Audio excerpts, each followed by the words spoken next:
Salut les jeunes pousses, si vous avez des inconforts ou des troubles liés à votre cycle menstruel, alors ne bougez pas, peut-être que le framboisier est fait pour vous.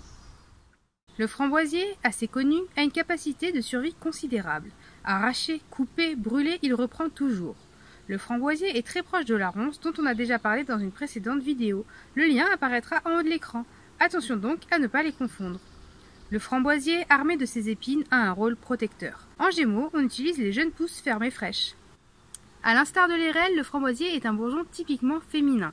L'érel, on va plutôt le recommander à des femmes qui sont ménopausées, alors que le framboisier, il va s'adresser à des femmes allant de la puberté jusqu'à la ménopause. L'action première du framboisier, c'est la régulation et la stimulation de la fonction ovarienne. Avec le framboisier, on va avoir une action sur le système hormonal féminin. Le framboisier a une action remarquable d'accompagnement pour les personnes qui souffrent de dysménorrhée, aménorrhée primaire ou secondaire, hyperménorrhée, syndrome prémenstruel, il va tonifier l'utérus. On va pouvoir aussi l'utiliser pour tout ce qui est vaginite, vulvite, endométriose, kyste utérin, il va stimuler la libido. On va pouvoir aussi l'utiliser pour des femmes qui souffrent de pilosité excessive puisque son action hormonale va vraiment avoir un champ d'action très large. Faut le savoir, le framboisier peut être recommandé lors du premier trimestre de grossesse en association avec le pommier.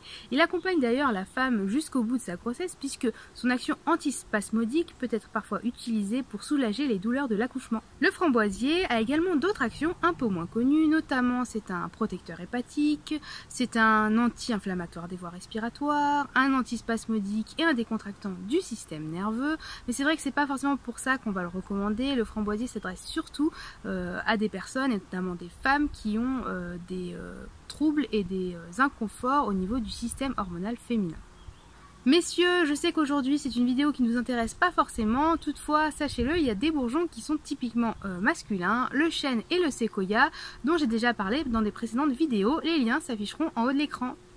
Petit résumé en images. Le framboisier est particulièrement connu et reconnu pour son action sur le système endocrinien. Dysménorrhée, hyperménorrhée, aménorrhée, syndrome prémenstruel, spasme utérin, endométriose, pilosité excessive, accompagnement à l'accouchement. Dans ces cas-là, on pourra utiliser en parallèle le cassis, l'érel, l'aulne ou le pommier. Deuxième point, le framboisier a une action sur le système hépatique. Il va protéger le foie. Dans ces cas-là, on pourra l'associer au fameux romarin. Troisième et dernier point, le framboisier a une action sur le système neuro-végétatif. Il va lui apporter un certain équilibre en association avec l'aubépine. Mesdames, le framboisier est vraiment magique, il peut vous accompagner tout au long de votre vie, au moins jusqu'à la ménopause. J'espère que ce sera une belle découverte pour vous, n'hésitez pas à l'essayer, à faire part de vos retours d'expérience dans les commentaires pour ceux qui l'ont déjà testé. Quoi qu'il en soit, je vous dis rendez-vous jeudi prochain pour un nouvel épisode de l'émission Bourgeons et Jeunes Pousses à la rescousse. À très bientôt.